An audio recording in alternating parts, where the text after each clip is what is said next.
गणानाम् त्वा गणपतिगुम् हवामहे कविम् कवीनामुपमश्रवस्तमम् ज्येष्ठराजम् ब्रह्मणाम् ब्रह्मणस्पताः शृण्वन्नोतिभिः सीदसादनम् प्रणो देवी सरस्वती वाजेभिर्वाजिनीवती धीनामविद्रयवतु गणेशाय नमः सरस्वत्यै नमः श्रीगुरुभ्यो नमः हरिः ओम् ॐ नमो भगवते रुद्राय ॐ नमस्ते रुद्रमन्यव उदोदयिषभे नमः नमस्ते अस्तु धन्वने बाहुभ्यामुदते नमः या दयिषु शिवतमा शिवम् बभूवते धनुः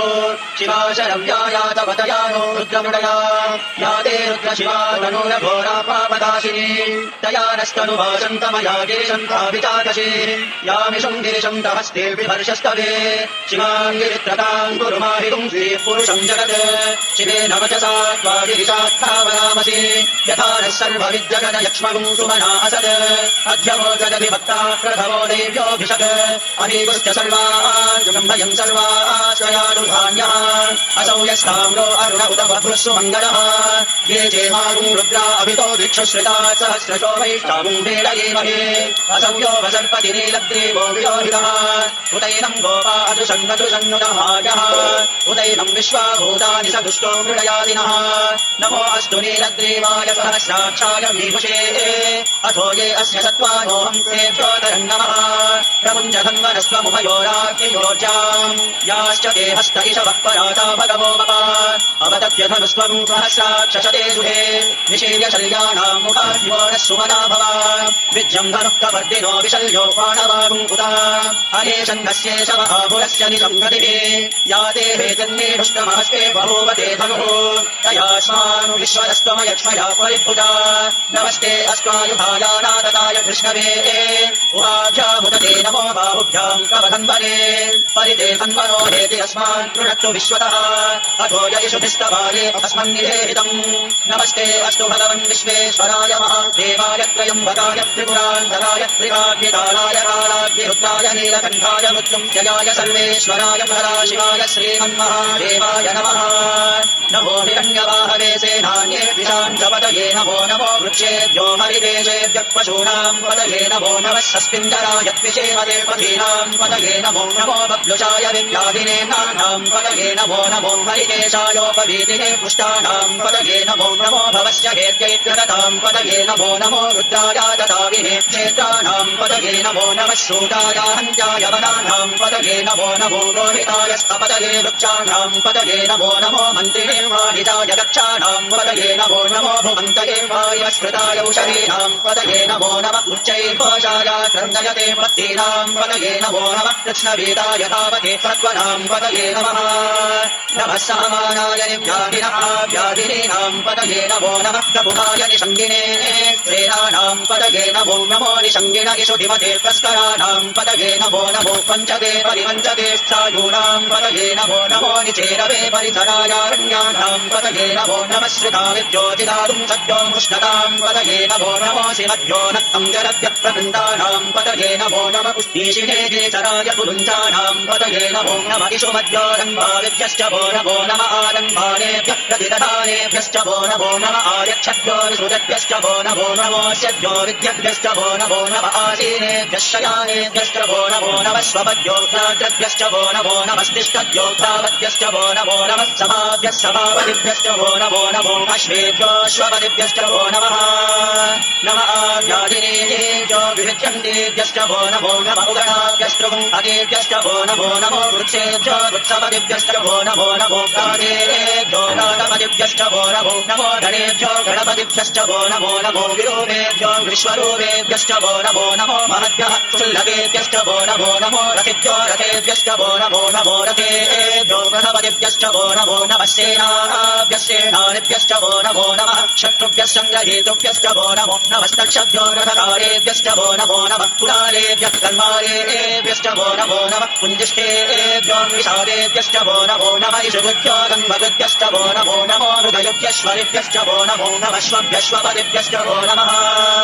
नमो भवाय च रुद्राय च नमः शर्वाय च पशुपतये च नमो नीलग्रीवाय च शितिकण्ठाय च नमः कपर्दिने च व्युक्तकेशाय च नमः सहस्राक्षाय च शतकन्वने च नमो गिरिशाय च शिबिविष्टाय च नमो नीरुष्टमाय च शुभते च नमो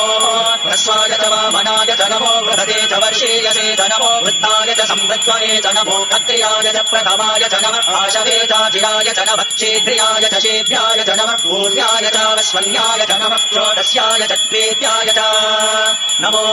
ज्येष्ठाय च कनिष्ठाय च नमः पूर्वजाय च परजाय च नमो मध्यमाय च वदल्भाय च नमो ग्रहण्याय च बुद्धियाय च नमः सोभ्याय च प्रतिसर्याय च नमो याम्याय च क्षेम्याय च नमः पूर्वर्याय च कल्याय च नमः श्रोत्याय च वसान्याय च नमो वन्याय च कक्ष्याय च नमः श्रवाय च प्रतिश्रवाय च नमः आशुषेनाय च शुरथाय च नमः शूराय च वविन्दते च नमो कर्मिणे च वरूपिणे च नमो बिल्मिने च कवचिने च नमः श्रुताय च श्रुतसेनाय च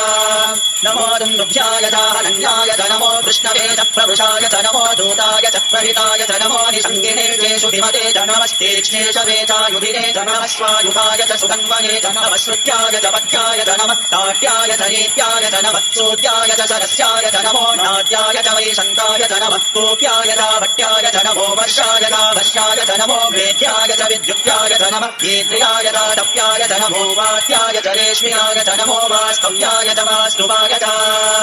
ॐ हर हर हर हर ॐ नमः सोमाय च रुद्राय च नमस्ताम्राय च रुणाय च नमः शङ्गाय च पशुपतये च नमः उग्राय च भीमाय च नमो अग्रे वधाय च दूरे वधाय च नमो हन्त्रे च हनीयसे च नमो वृक्षेभ्यो हरिकेशेभ्यो नमस्ताराय नमः शम्भवे च मयो भवे च नमः शङ्कराय च मयस्कराय च नमः शिवाय च शिवकराय च नमस्तेभ्याय च कूल्याय च नमः पार्याय च वार्याय च नमः प्रतरणाय चोत्तरणाय च नमः आचार्याय च राध्याय च नमः कष्याय च धेन्याय च नमस्य गत्याय च प्रभाष्याय च नम इरण्याय च प्रपत्याय च नमः विदुंशिलाय च क्षयनाय च नमः कपर्दिने च पुलस्तये च नमो गोष्ठ्याय च गृह्याय च नमस्तल्प्याय च गेह्याय च नमः काट्याय च गह्वरेष्ठाय च नमो हृदयाय च निवेश्याय च नमः पादुंसव्याय च रजस्याय च नमः तुष्ट्याय च हरित्याय च नमो गुलाब्याय च लप्याय च नमः पूर्व्याय च शून्याय च नमः पन्याय च पन्नशद्याय च नमो मधुरमाणाय च विद्मते च नमः आक्षिरते च प्रक्षिरते च नमो गिरिकेभ्यो देवानागुं हृदयेभ्यो नमो विक्षीणकेभ्यो नमो विचिन्वक्केभ्यो नमः आनिर्भदेभ्यो नमः आनिर्भक्केभ्यः द्रापे अन्धसस्पदे दरिद्रह्मीललोहिता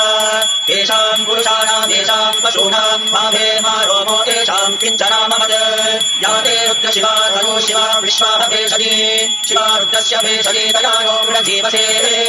इमागुम् रुद्राय तवसे तपद्दिने जगद्वीराय प्रभगामहे मतिम् यथा नश्यमसद्विपदे चतुष्पदे विश्वम् पुष्टम् जामे अस्मिन्नहातुरम् मृडानो रुद्रो तनो वयस्कृतिक्षयद्वीराय नमसा विधेमते यक्षम् च योश्च मनुरायते पिता प्रदश्यामतव रुद्रप्रणीतौ मानो महान्तमुतमानो अर्भकम् मान उक्षन्तमुतमान उक्षितम् मानो वदे पितरम् मोदमातरम् प्रियामानस्तनुगो रुद्ररीरिषः मानस्तोके तनये मान आयुषिमानो गोषुमानो अश्वेषु रीरिषः वीरान् मानो रुद्रभावितो वधीर्भविष्मन्तो नमसा विधेमते आराते गोभ्र उत पूरुषग्ने जयद्वीराय शुम्भवस्मे ते अस्तु रक्षा च नो अभि च देवः प्रोग्यराजनः शर्म यच्च विवर्हाः श्रुतिश्रुतम् दत्तसरम् विवारम् मृगन्न भीममुपहत्वमुग्रम् मृडाचरित्रे रुद्रस्तवानो अन्यन्ते अस्मन्निव बन्धुसेनाः परिणो रुद्रस्य हेतुर्वृणत्तु परिवेशस्य दुर्मदिरभायो अवस्थिरा भगवद्भ्यस्तनुष्वमेभस्तोकागतनयाय मृडया मीढुष्टमशिवतम शिवो नः सुमना भव परमे वृक्ष आयुधम् विभाय कृत्यम् वसानाचर पिनाकम् विभ्रदागहे विगिरिधविलोहित नमस्ते अस्तु भगवः यास्ते सहस्रगुम् हेतयोन्यवस्मन्निव बन्धुताः सहस्राणि सहस्रदा बाहुवास्तव हेतयः तासामीशानो भगवः पराचीनामुखाकृति सहस्राणि सहस्रशो ये रुद्रा अधिभूम्याम् तेषाम् सहस्रयोजने वधन्वानि पुनन्वसि अस्मिन् महत्यन्नवेन्दरिक्षे भवादि नीलग्रीवाशितिकण्ठा शर्वा अधः क्षमाधराः नीलग्रीवाशितिकण्ठादिवगुम् रुद्रा पुरश्रिताः ये वृक्षेषु सस्मिञ्जरा नीलग्रीवा विलोहिताः ये भूतानामधिपतयो विशिता सप्तपद्यः ये अन्येषु विविध्यन्ति पात्रेषु विपतो जनान ये पथाम् प्रतिरक्षय ऐरभृताम् व्यव्युतः ये तीर्थानि प्रचरन्ति सुतावन्तो विशन्तिनः य एतावन्तश्च भूयागुंसश्च दिशो रुद्राविदस्थिरे तेषागुंसाश्रयोजने वदन्मानि पुनन्मसि